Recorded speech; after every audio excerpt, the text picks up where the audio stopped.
판사가 엿장수 스님이 되다.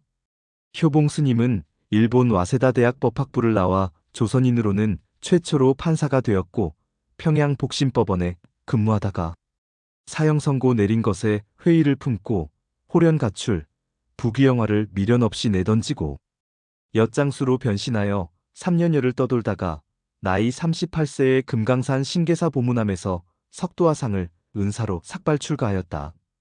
평생토록 무자 화두를 들고 참고했던 효봉 스님에게는 엿장수 중, 판사 중, 절구통 수자, 너나 잘해라 스님 등 별명도 많았는데 별명마다에는 다 그만한 사연이 얽혀 있다.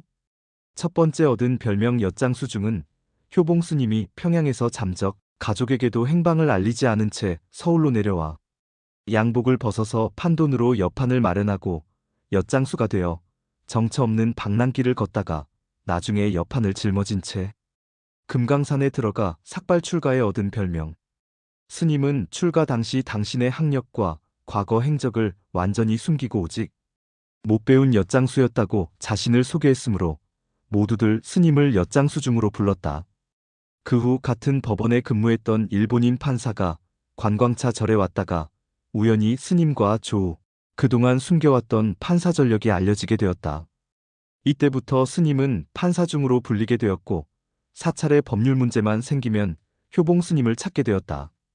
이에 스님은 이 일이 번거로워 금강산을 떠나 남행길에 오르게 되었고 그 덕택에 남북분단 후 이 나라 불교계의 지도자가 되었다.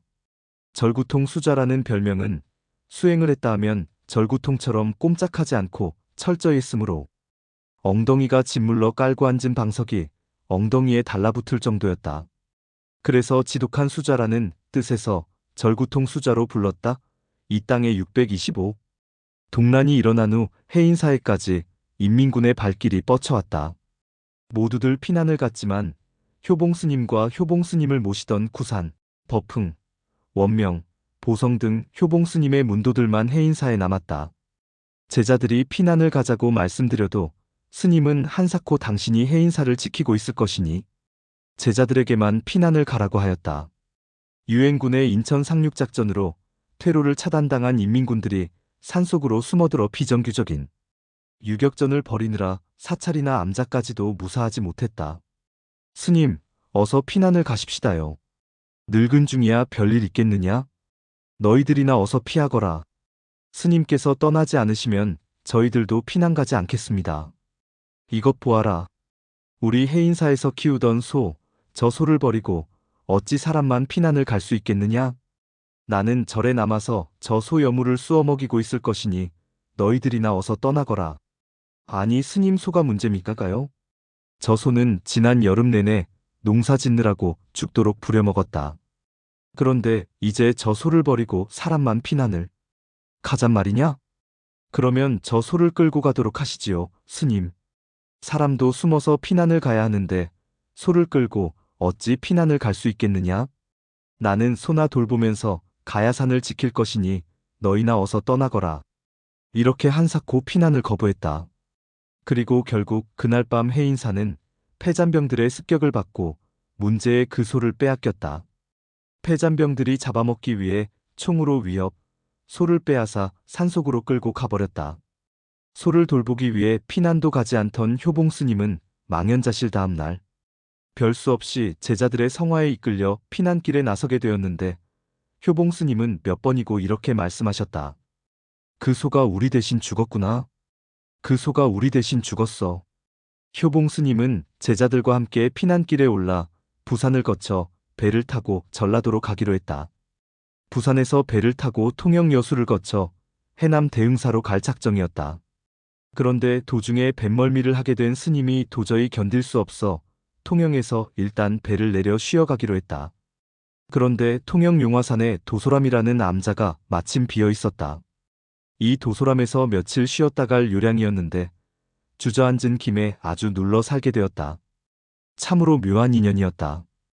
효봉 스님이 구산, 원명, 보성, 법흥, 인각 등 제자들과 함께 이 도소람에서 머물며 정진하고 있으니 뒤이어 소문을 듣고 완산, 경산, 범용, 경운, 탄어, 성수 스님 등 한국 불교계의 거물들이 줄줄이 내려와 머물게 되었으니 통영 도소람은 한국 불교계의 거봉을 배출한 요람이 된 셈. 이 도소람에 효봉 스님이 제자들과 함께 머물고 계실 때의 일이었다. 어느 제자가 효봉 스님께 다른 스님의 잘못을 고자질하고 있었다. 그러니까 그 자는 술 마시지요. 담배 피우지요. 게다가 여색까지 하지요. 그러니 스님, 그 자에게 절대로 중요한 선임을 맡겨서는 아니 됩니다, 스님. 허면 수행자가 술 마시면 안 된다는 말이지? 그렇습지요. 담배를 피워도 안 된다는 말이지? 그렇습지요. 여색을 가까이에서도 안 된다는 말이지? 그렇습지요. 그걸 잘 알고 있으면. 예, 스님. 너나 잘해라 인서가. 효봉 스님이 버럭 소리를 지르셨다. 나쁜 짓인 줄 알고 있으면 너나 잘하면 될 것이지. 어쩌자고 남의 허물만 고자질 하느냐고 호통을 치는 것이었다. 남의 잘못을 고자질하는 제자에게는 어김없이 스님께서 버럭 소리를 지르셨다. 너나 잘해라. 너나 잘해. 그래서 나중에 효봉 스님의 별명이 한 가지 더 늘었다. 너나 잘해라 스님. 효봉 스님께 한 신도가 여쭈었다. 스님, 사람이 살아 생전에 좋은 일 많이 하면 극락에 가고 나쁜 일 많이 하면 지옥에 간다고들 하는데 정말인가요? 아무렴 그렇고 말고. 그럼 정말로 극락과 지옥이 있다는 말씀이십니까?가요, 스님? 아무렴 있고 말고. 사람이 죽은 뒤에 저 세상에 가면 거기에 지옥도 있고 극락도 있다. 그런 말씀이십니까, 스님? 아니야. 지옥과 극락은 저 세상에 있는 게 아니고 바로 지금 우리가 살고 있는 이 세상에 있어. 신도는 깜짝 놀랐다. 극락과 지옥이 저 세상에 있는 게 아니라 바로 우리가 지금 살고 있는 이 세상에 있다니 그런 말은 처음 들었던 것이었다. 아니 스님, 이 세상 어디에 지옥과 극락이 있다는 말씀이십니까? 어디긴 이 사람아. 도처에 지옥이 있고 도처에 극락이 있지. 그러시면서 효봉 스님은 당신이 엿장수를 하면서 겪은 이야기를 들려주었다. 효봉 스님이 출가하기 전 엿장수를 하면서 어느 해 겨울 어느 마을을 지나다가 그 마을 부잣집에 초상이 났다고 하여 그 집에 머물며 품삯을 받고 허드렛 일을 해주기로 하였다. 그 초상집은 아들만 5을 둔 부잣집이었는데 아버지의 장례를 치르기 위해 모여든 아들 5은 아버님 장례를 모시기도 전에 재산 다툼을 벌여 형제간에 피가 낭자한 싸움판을 벌였다. 형제들은 서로 뒤엉켜 싸우고 여자들은 제각각 제 남편을 편들며 울고 불고 아우성이니 초상집은 그야말로 아수라장이었다. 생각을 해보시게. 바로 이런 초상집이 지옥이지 지옥이 따로 있겠나? 그제서야 신도는 고개를 끄덕였다. 효봉 스님의 말씀을 듣고 보면 지옥도 극락도 먼데 있는 것이 아니요. 지금 바로 우리가 살고 있는 이 세상 구석구석에 수없이 널려 있다. 그리고 그 지옥과 극락은 바로 우리가 우리 손으로 스스로 만들고 있다. 아직도 불교 집안에서는 선승이라면 좋아하고 학승이라면 별로 좋아하지 않는 경향이 있다. 어느 유명했던 큰 스님을 동양 최고의 학승이었던 영 큰 스님이라고 표현하면 그 큰 스님의 교도들이 벌떼같이 들고 일어나 왜 학승이라고 지칭했느냐며 항의하고 선승으로 표현하라고 요구할 것이다. 그만큼 교학을 가볍게 여기고 참선만을 귀히 여겨온 우리나라 불가의 관습 때문이다. 효봉 스님이 제자들을 가르치던 1950년대에도 참선우이, 교학경시의 풍조가 불교계를 휩쓸고 있었다. 어느 날 한 제자가 효봉 스님께 여쭈었다. 스님, 흔히 사막을 담아 불도를 이루라고 말씀하십니다마는 사막 중 어느 것이 으뜸입니까? 사막이란 계율, 선정, 지혜 3가지를 말함인데 이 3가지 가운데 어느 것이 가장 중하냐는 물음이었다. 평생토록 무자 화두를 놓은 적이 없는 효봉 스님은 자타가 공인하는 선승이었으므로 개정의 사막 가운데서 두말할 필요도 없이 선정이 으뜸이라고 말씀하실 줄 미리 짐작하고 있었다. 그러나 효봉 스님은 결코 어느 한편에 치우지지 아니한 채 다음과 같은 명답을 남겨주셨다. 개정의 사막을 집 짓는데 비유하자면 계율은 집터여, 선정은 제목이며 지혜는 집 짓는 기술과 같은 것. 제 아무리 기술이 뛰어나도 제목이 없으면 집을 지을 수 없으며 또 제 아무리 제목이 풍부하고 기술이 뛰어나도 집터가 없으면 집을 지을 수 없으니 그러므로 사막은 어느 것 하나도 소홀히 할 수 없는 것. 개정일을 함께 닦아야 불도를 이룰 것이야. 효봉 스님은 선승이었으면서도 결코 교학을 업신여기거나 폄하하는 일이 없었다. 다만 참선과 교학이 어떻게 다른가 분명히 선을 그어준 일이 있었다. 효봉 스님이 금강산에서 참선 수행을 하고 있을 때의 일이었다. 이 당시에도 불가에서는 참선하는 수자들은 교학을 공부하는 승려들을 학승이라 부르며 업신여기는 경향이 있었고, 교학을 공부하는 스님들은 참선하는 수자들을 별로 좋아하지 않았다. 부처님의 가르침이 어떤 것인지 교학은 아무것도 모르면서 가부좌만 틀고 앉아 부처가 되겠다니 참선만 해가지고 어떻게 깨달을 것이냐 하는 그런 시선이었다. 바로 이런 분위기가 팽배했던 때 하루는 유명한 교학승이 효봉 스님께 말을 걸었다. 다시 말하자면 참선만이 제일이다 하는 선승에게 교학승이 시비를 한번 걸어본 셈이었다. 스님, 소승이 알기로 부처님의 가르침인 교학을 익히는 것이나 참선 수행을 해서 불도를 깨닫는 것은 큰 바다에서 물고기를 잡는 것과 같다고 여겨지옵니다. 그래서요? 저희가 교학을 공부하는 것은 그물을 쓰는 법을 익히는 것과 같다고 생각되옵니다마는 성가에서는 어찌하여 교학을 도외시한 채 그물 쓰는 법을 배우지 아니하고 고기를 잡을 수 있다고 고집하시는지요? 스님께서 비유를 아주 잘 드셨소이다. 효봉 스님은 우선 교학승의 말을 듣고 나서 칭찬부터 하셨다. 그리고 천천히 다음과 같이 말씀하셨다. 교학만 고집하는 분들은 그물로 고기를 잡으려 들겠지요. 헌데 선가에서는 바닷물을 통째로 한 입에 삼켜버리니 무슨 그물이 따로 필요하겠소이까? 예. 바바닷물을 통째로 한 입에 삼켜버린다고요? 이 일화는 우리나라 불교계 최고의 학승이자 선객이었던 이윤어 큰 스님이 제자들에게 숨김없이 들려준 것인데, 이 일이 있은 후부터 선객은 무조건 존경부터 하게 되었다고 할 만큼 효봉 스님의 선지가 드높았던 셈이었다. 효봉 스님은 6.25 피난길에 인연을 맺은 경남 통영의 도소람에 머물고 계셨다. 이 무렵 우리나라 불교계에서는 동산 스님, 청담 스님을 주축으로 불교 정화운동이 5월의 불길처럼 번지고 있었다. 효봉 스님도 흔쾌히 불교 정화운동에 동참했고 그 일로 서울에 자주 올라와 이때 선악원에는 불교 정화운동을 지지하는 전국의 청정비구, 비구니 스님들이 자주 드나들게 되었는데, 선악원이야말로 청정비구 스님들이 유일한 의지처여 불교 정화운동의 산실이며 구심점이었다. 그러다 보니 자연히 별의별 비구 스님들이 서울에만 올라오면 선악원에 머물게 되었고 방 한 칸에 여러 스님들이 함께 지낼 수밖에 없었다. 그런데 당시 선객 가운데 박금봉 스님이라는 분이 계셨다. 금봉 스님은 도가 높고 선지가 깊어 모두들 알아모셨지만 담배를 어찌나 많이 피워대는지 어느 누구도 금봉 스님 곁에는 가지 않으려 했다. 피우고 나면 또 피우고 금방 피우고 나서도 또 담배를 피워대는 골초 스님이었으니 금봉 스님이 선악원에 나타나기만 해도 온 도량에 담배 냄새가 진동하는지라 모두들 코를 싸쥐고 고개를 돌리기에 바빴다.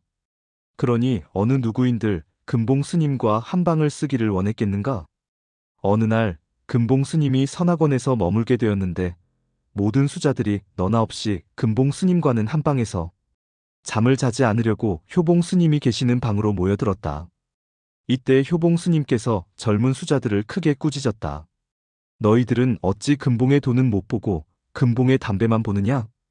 효봉 스님은 그렇게 꾸짖고 나서 스스로 목침을 들고 금봉 스님이 있던 방으로 거처를 옮겨 금봉 스님과 함께 지냈다.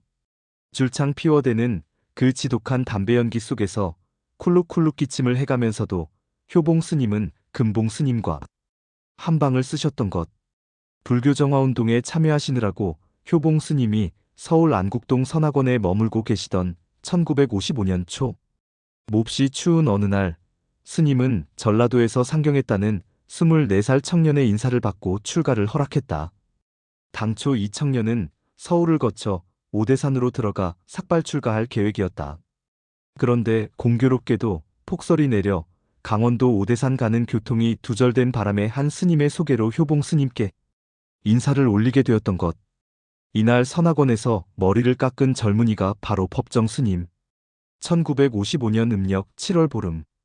여름 안거가 끝나는 날, 효봉 스님은 통영 미륵산 미래사에서 법정에게 삼위계를 내리고 뒤이어 법정 혼자만 데리고 지리산 쌍계사 탑전으로 들어가 다시 참선 삼매에 몰입했다. 그러던 어느 날이었다. 신참 제자 법정은 반찬거리를 구하기 위해 마을로 내려갔는데 저녁 공양 지을 시간을 그만 놓치고 말았다. 길어야 10분 정도 늦은 시각이었다. 허겁지겁 탑전으로 돌아온 법정은 서둘러 저녁 공양 지을 채비를 했다. 이에 법정아. 이때 효봉 스님이 제자를 불렀다. 예 스님. 오늘은 저녁 공양을 짓지 말아라. 예? 공양을 짓지 말라니요? 오늘은 단식이다. 예? 아니 스님? 오늘은 굶을 것인즉 그리 알아라. 수행자가 시간관념이 그렇게 없어서야 되겠느냐? 효봉 스님은 역정을 내시거나 언성을 높이지도 않으신 채 그렇게 한 말씀 하시고는 돌아 앉으셨다. 스님도 제자도 그날 저녁 공양은 고스란히 굶었다. 그리고 그날 그 일은 제자 법정 스님에게 무서운 가르침으로 깊게 각인되었다. 말년에 효봉 스님은 청력이 떨어졌다. 누구나 노년기에 접어들면 점점 귀먹는 증상이 나타나게 마련이니 아랫사람들이 무슨 말씀을 드리려면 스님의 귀에다 가까이 대고 버럭버럭 고함치듯 해야만 했다. 어느 날 한 제자가 효봉 스님께 크게 여쭈었다. 스님, 귀가 잘 안 들리시니 답답하시지요? 그런데 효봉 스님은 그 말만은 금방 알아들으시고 이렇게 대답하셨다. 답답하기는 시시한 소리 안 들으니 오히려 좋다. 효봉 스님께서 경남 통영의 미래사에 머물고 계실 때의 일이었다. 1961년 5월 16일 박정의 일당의 군사무장 강도단이 반란을 일으켜 국가를 통째로 삼킨 뒤의 일이었다. 한여름 어느 날 미래사에 정복의 형사가 나타났다. 효봉 스님의 제자였던 일관 수자가 동국대학교에 다니다가 환속, 혁신계 운동에 참여했는데 5.16 이후 빨갱이로 몰려 체포령이 내렸고 문제의 일관 박완일은 도망자의 신세이니 만일 박완일이 이절에 나타나면 즉각 고발하라는 것이었다. 그런데 바로 그 다음날 문제의 도망자 박완일이 처량한 모습으로 미래사에 찾아와 옛 스승 효봉 스님께 인사를 올리고 무릎을 꿇었다. 그래. 네, 나한테 올 줄 알았다. 혁신계 운동을 하다가 도망다니는 신세가 되었다고? 예 스님. 죄송하옵니다. 당분간은 어디 갈 생각 말고 내 방에 숨어 지내도록 해라. 아니옵니다 스님. 곧바로 피신을 해야 합니다. 허허 쓸데없는 소리. 내가 숨겨줄 것이니 여기 있도록 해. 제자 박완일은 스님의 사랑에 울음을 터뜨렸다. 효봉 스님은 그날 시자에게 칼국수 2그릇을 특별히 만들어 오도록 분부했다. 완일이 너 칼국수 무척 좋아했었지? 자, 어서 들자꾸나. 스님께서는 아직도 칼국수를 좋아하십니까? 너 이 녀석 도망자로 다니느라고 날짜 가는 줄도 모르고 있었구나. 무슨 말씀이신지요?